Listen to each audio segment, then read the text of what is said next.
안녕하세요. 저는 임수연입니다. 아까 사회자 선생님께서 제목은 언급해 주셨으니까 저는 제목 언급 안 하고 바로 시작을 하도록 하겠습니다. 이제 제 논문의 목표는 일단 우리가 창의적이라고 일컫는 세 종류의 것들이 있다는 관찰에서 출발합니다. 행위자랑 과정, 이 산물이 그것인데요.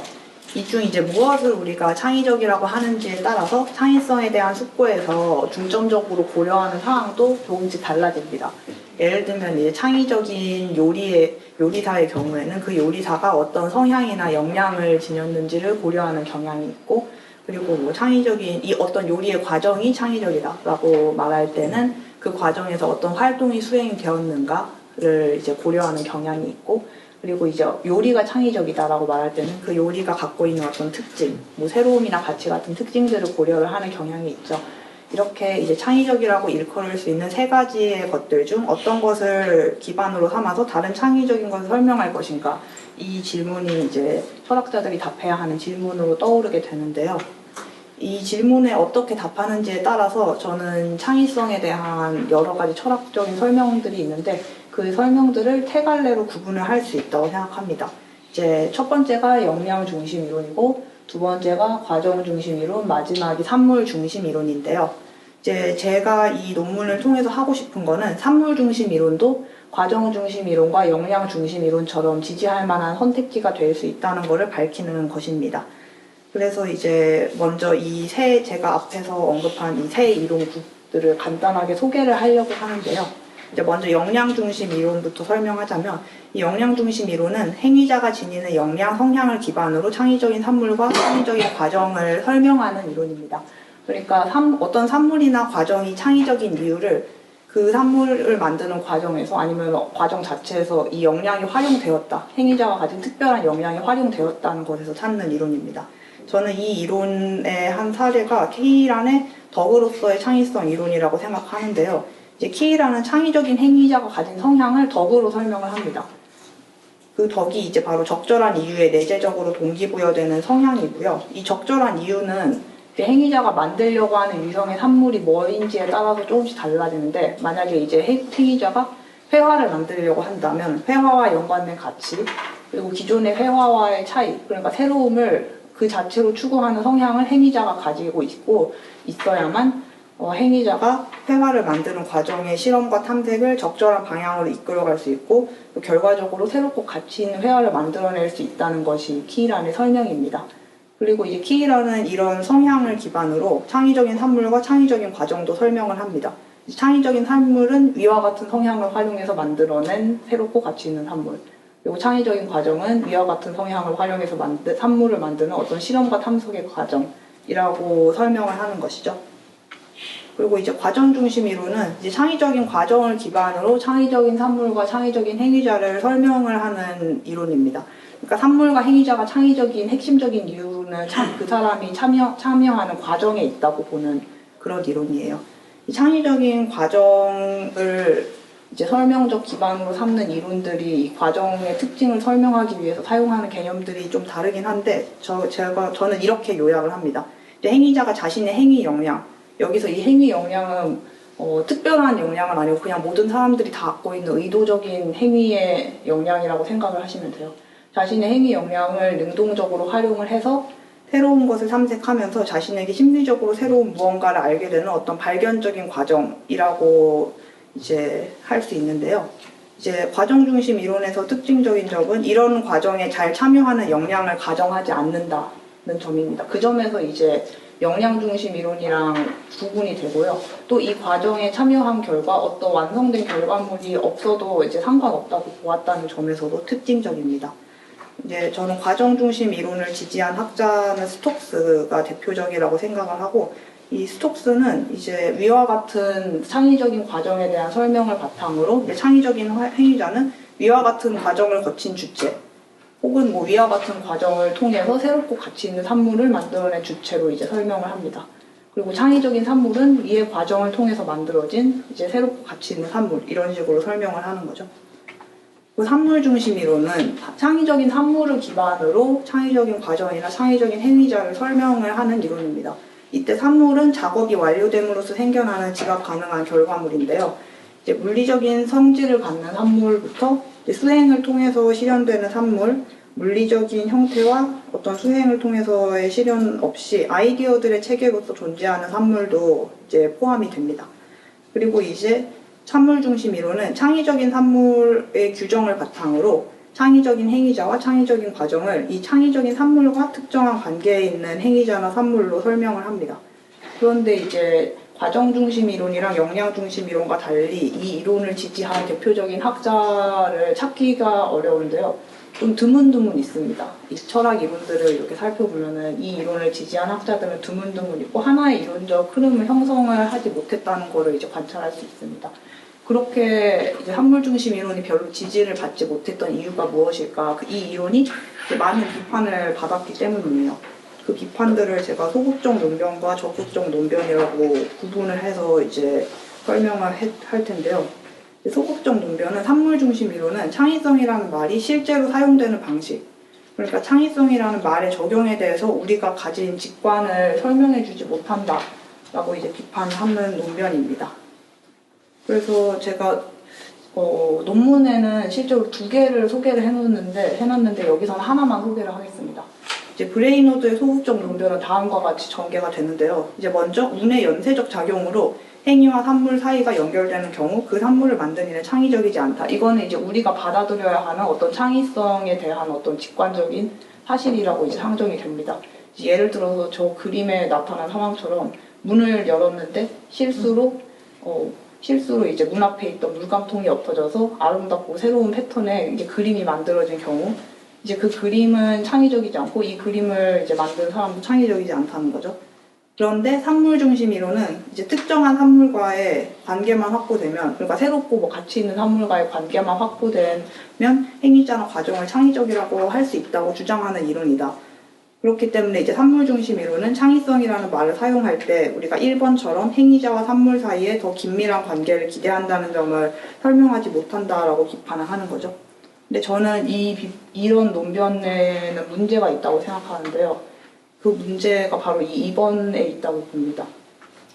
그러니까 이 2번에서 산물 중심 이론을 정식화하는 방식이 과연 적절하냐는 거죠. 이제 산물 중심 이론의 핵심은 창의적인 산물과의 이제 특정한 관계가 행위자나 과정이 창의적이기 위해서 반드시 필요하다는 그런 주장인데, 이 주장 자체는 창의적인 산물과 어떤 식으로든 관계만 있으면은 창의적이라고 하기에 충분하다. 이거는 훨씬 더 강한 주장이죠. 그런 강한 주장을 함축하지 않습니다. 그래서 저는 소극적 논변이 전제하는 산물 중심 이론이 지지할 만하지 않은 버전이라고 생각하고요. 그런 점에서 이런 지지할 만하지 않은 버전의 산물 중심 이론을 내세워서 산물 중심 이론 일반을 비판하는 것이 부당하다고 생각을 합니다. 그리고 다음으로는 이제 산물 중심 이론에 이제 문제 제기하는 다른 방식을 살펴볼 텐데, 이 논변에서는 역량 중심 이론과 과정 중심 이론이 창의성에 대한 철학적 탐구가 답해야 하는 중요한 질문, 그러니까 창의적인 산물을 어떻게 만들어낼 수 있냐는 질문에 대답을 할 자원을 이제 더 많이 갖고 있다는 것입니다. 그러니까 예를 들면 과정 중심 이론은 스스로에게 새로운 것을 탐색하고 그에 대해서 알게 되는 과정을 중심으로 이 질문에 대해서 답을 하고, 이제 역량 중심 이론은 산물을 만드는 과정에서 뭐 적절한 이유에 잘 반응하게 해주는 어떤 성향을 활용하면은 이런 산물을 만들 수 있다라고 이제 창의적인 산물을 어떻게 만들어내냐는 질문에 대답을 하는 거죠. 그런데 산물 중심 이론의 핵심 질문은 결국 우리가 어떤 산물을 창의적인 산물로 간주해야 되는가, 창의적인 산물의 조건이 무엇이냐는 것입니다. 근데 만약 창의성의 철학이 중요하게 대타해야 되는 질문이 어떻게 그런 산물을 만들어낼 수 있냐는 것이라면은 창의적인 과정이나 창의적인 행위자의 역량에 주목하는 것이 더 이론적으로 이제 유망해 보이죠. 그런데 이제 저는 이제 앞으로 이 비판들에 대해서 좀 답하면서 산물 중심 이론을 옹호를 해보려고 하는데요. 먼저 제가 말하고 싶은 것이 바로 무엇이 창의적인 산물이냐는 질문이 여전히 중요하다는 점입니다. 창의적인 산물을 어떻게 만드는 것이 더 중요한가라는 질문이 좀 창의성에 대한 철학 이론에서 좀 중시된 경향이 있는데요. 그 이유는 이제 무엇이 창의적인 산물인지는 사람들이 직관에 따라서 잘 가려낼 수 있다는 어떤 전제가 있기 때문입니다. 그래서 이제 과정 중심 이론이나 역량 중심 이론에서는 이제 예술계에서 인정받은 독창적이고 뛰어난 산물들을 사례로 제시를 하면서 이것들을 우리가 이제 어떻게 만들어내는지를 설명을 해야 된다. 그렇게 말을 하는데요. 그런데 우리가 이런 명예의 전당에서 멀어졌을 때 사람들이 직관만으로 창의적인 산물을 잘 가려낼 수 있는지를 질문을 할 수 있습니다. 저는 이 질문이 중요하다는 것을 보여주는 사례가 바로 악한 창의성의 사례라고 생각하는데요. 이제 악하지만 창의적인 것의 사례로 이제 버나드 메이도프의 폰지 사기와 9.11 테러가 언급이 됩니다. 제가 이 각각 이 버나드 메이도프의 폰지 사기는 모르는 분들도 있을 것 같은데 제가 논문에 자세히 설명을 해놨고요. 아무튼 제가 이 사례에 대해서 갖는 의문은 이것들이 정말 창의적이냐는 거예요. 창의성의 사례로 언급되긴 하지만 이 범죄가 일으킨 피해의 크기나 범죄 수법 자체의 희소함이나 피해를 신경 쓰지 않는 범죄자의 악랄함, 무신경함 이런 것들이 우리한테 이제 어떻게 사람이 저럴 수 있을까 이제 놀라움을 불러일으키고 사람들이 이 놀라움을 창의성과 좀 연결지어서 보는 경향이 있는 것 같아요. 그래서 저것들도 창의적이라고 일컬어지는 거죠. 하지만 이제 놀라움은 악한 범죄랑 창의적인 산물이 공유하는 특징일 뿐이지 놀라움을 어떤 것이 유발한다는 점만으로 그걸 창의적이라고 할 수 있는가 전 재고를 해봐야 된다고 생각을 합니다. 그리고 이제 또 리틀시의 사례, 그러니까 일상의 창의적인 산물을 가리키기 위해서 심리학자들이 만들어낸 범주가 바로 리틀시인데요. 이 리틀시의 범주에 묶이는 것들이 일관된 기준을 바탕으로 창의적인 것으로 묶이는지가 의문스럽다고 생각을 합니다. 예를 들면 기타로 새로운 곡을 연주하는 것이나 지역의 뮤지컬 팀에서 연기하는 것이 리틀시의 사례이다 라고 이제 설명이 되는데 예술 창작 활동에 참여한다고 해서 그 사람이 창의적이라고 할 수 있는지를 물을 수 있다고 생각하고요. 또 직장인 스케줄 문제에 대한 창의적인 해결책이나 가족사진을 앨범에 창의적으로 배열하는 것 이것들도 이제 리틀시의 사례로 창의적인 것에 포섭이 되는데 여기에서도 문제는 이미 이 사례를 설명하는 방식에 창의적인이라는 말이 들어가 있다는 것이죠. 그러니까 순환적인 방식으로 이것들이 리틀시 창의적인 것의 사례로 포섭이 됩니다. 그러니까 결국 이 사례들에 대해서도 창의적으로 어떤 활동을 수행한다는 것이 어떤 의미인가 물을 수 있는 것입니다. 그래서 이렇게 일관된 기준 없이 진짜 명예의 전당을 벗어나면은 일관된 기준 없이 이것저것 창의적인 것들로 묶이는 것을 알 수 있는데 그렇게 되면 창의적인 산물의 집합은 그냥 모종의 이유에서 주목할 만한 것들의 잡다한 모험에 그칠 수 있다고 생각을 합니다. 그래서 그렇지만 이제 창의적인 산물이 갖는 전형적인 특징으로 새로움과 가치가 언급되고 있지 않냐. 그런데 새로움과 가치는 무엇이 창의적인 산물인지 알려주는 게 없다라고 이제 산물 중심 이론을 비판하는 쪽에서는 그렇게 말을 할 수도 있어요. 그것을 보여주는 사례가 아까 제가 그림으로 보여드렸던 이제 실수로 운이 좋아서 만들어진 새롭고 가치 있는 산물이 그런 건데요. 그러니까 산물의 새로움과 가치만으로는 창의적인 산물에 충분하지 않다는 것이죠. 근데 저는 이런 주장에는 동의를 하는데 산물의 새로움과 가치만으로는 무엇을 창의적이라고 하기에 충분하지 않다. 하지만 그렇다고 해서 창의적인 산물이 무엇인지 숙고하는 맥락에서 산물의 새로움과 가치가 하는 역할을 과소평가하고 이것들의 의미를 구하는 작업을 소홀히 해도 되는 거는 아니라고 생각을 합니다.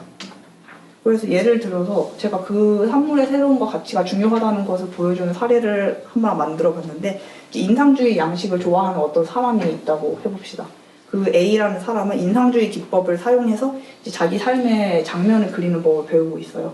A가 그린 그림은 기존의 인상주의에서 그리지 않았던 자기 삶의 어떤 현대적인 삶의 장면들을 이제 묘사한다는 점에서 새롭죠.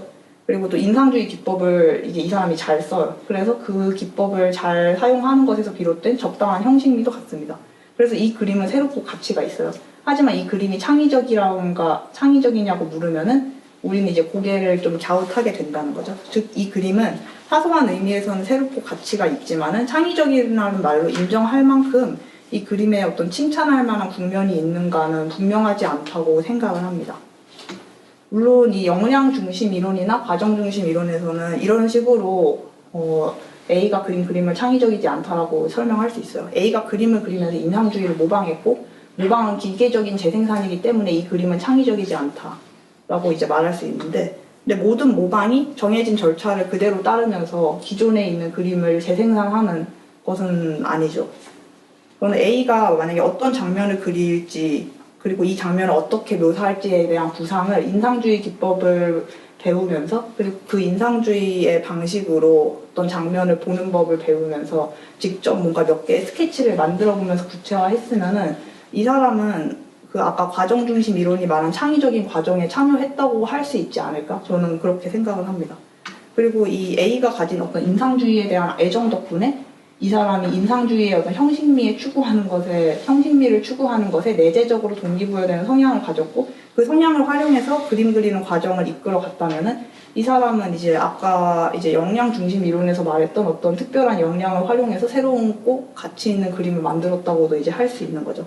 근데 그럼에도 불구하고 이제 A가 만든 그림을 뭔가 창의적이라고 하기 어렵다는 그런 생각이 있다면은 그 이유는 이 사람이 만들어낸 산물이 창의적인 산물이 가져야 하는 새로움과 가치를 제대로 갖추지 않았다는 점에서 찾아야 한다고 이제 저는 생각을 합니다. 그러면 이제 창의적인 산물이 가져야 하는 새로움과 가치의 의미는 뭐냐? 이 창의적인 산물의 특징으로서 새로움과 가치는 보통 이제 개별적으로 산물에 부여되는 특징으로 전제가 됩니다. 저는 근데 이 창의적인 산물에서 산물의 새로움과 가치에 대한 고려는 이제 서로 분리 불가능하다고 생각을 합니다. 그러니까 창의적인 산물의 독특한 국면은 산물의 새로움과 가치가 이제 서로 얽혀 있다는 점에 있다는 거죠. 이게 얽혀 있다는 게 어떤 의미냐면 이제 새로움과 가치의 의미를 설명을 할 때 이제 서로가 언급이 돼야 된다는 것을 의미하는데요. 예를 들면 창의적인 산물에 필요한 새로움은 이제 한 산물을 그 유관한 다른 산물들과 비교했을 때 이제 가치의 차원에서 새로워야 된다. 그러니까 새로움을 규정할 때 가치가 언급이 되는 거죠. 근데 가치의 차원에서 새롭다는 게 어떤 의미냐? 그거는 이제 또 가치에 대해서 설명을 하면서 좀 더 구체화할 수 있는데 여기에서도 마찬가지로 이제 새로움이 언급이 되어야 됩니다. 한 산물이 기능을 하는 방식이 뭐 비슷한 기능을 하는 유관한 산물과 아예 다르거나 아니면 아예 이전에 없었던 새로운 기능을 함으로써 새로운 가치를 가져야 한다. 이것이 제가 생각하는 새로움과 가치의 의미이고요. 이런 이제 새로움과 가치가 얽혀 있다는 이런 주장을 받아들여야 되는 이유는 두 가지가 있다고 생각하는데요. 먼저 이제 산물이 창의적인 혹은 창의적이지 않은 이유에 대한 다른 설명을 제공할 수 있다고 생각합니다. 제가 이 그림 속 상황을 말로 설명을 드릴 건데요. 이제 어떤 사람이 이제 오직 새로운 것을 만들겠다라는 일념 하에서 온갖 물건들, 잡동사니들을 이제 모아서 칭칭 본드로 붙이고 테이프로 감아서 이제 이전에 어디에서도 본 적 없는 외양을 가진 조형물을 만들어낸 거예요. 근데 그 조형물을 만들어 놓고 이제 옥상에 방치를 해놨는데 거기에 벼락이 떨어진 거죠. 이제 피레침으로 마침 이게 잘 기능을 한 거예요. 그래서 이제 이 조형물이 이제 피레침으로써 적절하게 기능을 했으므로 이제 가치가 있죠. 그리고 어디에서도 본 적 없는 외양을 가졌기 때문에 이제 새로워요. 근데 이제 이 조형물에는 새롭고 가치 있습니다. 하지만 이게 창의적이라고 하면은 여전히 이제 정말 그런가? 이런 질문을 우리가 하게 되는 거예요. 만약에 창의적인 산물에 필요한 새로움과 가치를 얽힌 것으로 이해하지 않으면 이 조형물도 창의적이라고 인정을 해야 되고 이런 조형물 같은 것들이 사실 그래서 산물 중심 이론을 비판을 하는데 많이 동원이 됐습니다. 이런 거는 창의적인 걸로 인정하기가 어렵지 않냐는 거죠. 하지만 만약에 이제 산물 중심 이론이 새로움과 가치가 서로 얽혀 있다는 점을 받아들이면은 이 산물의 가치, 이 산물이 이제 가치를 갖는 국면을 이 산물을 새롭게 만드는 국면과 전혀 상관이 없기 때문에 이것이 창의적이지 않다라고 설명을 할 수 있습니다. 그리고 또 이제 새로움과 가치를 얽힌 것으로 받아들여야 하는 이제 두 번째 이유는 이제 창의성의 정도를 이제 좀 다른 방식으로 구분하는 틀을 제공할 수 있다는 점에서입니다. 이제 창의적인 산물에서 새로움과 가치가 함께 나타나면 된다고 간주할 경우 산물이 창의적인 정도를 산물의 가치를 중심으로 구분하고 유형화하는 결과를 낳기도 합니다. 그 결과가 이제 제가 여기서 예시로 써놓은 이제 심리학자들이 옹호했던 창의성의 정도의 부분, 빅C, 프로C, 리틀C 이런 건데요. 이제 창의적인 산물의 새로움과 가치를 서로 연관된 것으로 간주한다면 이런 구분을 무비판적으로 긍정하지 않을 수 있습니다. 왜냐하면 이 입장은 창의적인 산물에 필요한 가치를 제한적인 의미, 그러니까 새로움과 연관이 있는 가치로 이해를 하기 때문입니다. 그래서 저는 이 두 가지 유형의 창의성이 가능하다고 생각하는데요. 새로움과 가치가 얽혀 있다고 볼 경우 첫 번째는 한 분야에서 다뤄지지 않은 새로운 문제를 해결하는 산물을 만드는 경우, 뭐 아니면 새로운 기능을 하는 산물을 만드는 경우가 하나 있고, 그 다음에 이제 새로운 문제가 아니라 이제 기존에 있었던 문제를 뭔가 다르게 해결하는 산물, 아니면은 어떤 산물이 원래 수행했던 기능을 뭐 다르게 수행하는 산물을 만드는 경우가 이제 그것에 해당한다고 생각을 합니다. 근데 이제 새로운 가치가 얽혀 있다는 점, 뭐 받아들일 수 있다. 근데 그것만으로 이제 창의적인 산물의 규정에 충분하냐? 여기서 저는 멈추면 안 된다고 생각을 하고요. 새로움과 가치가 얽혀 있는 산물이 순전한 운의 연쇄로 만들어진 경우를 또 이제 희박하지만 확률이 상상을 해볼 수 있기 때문입니다.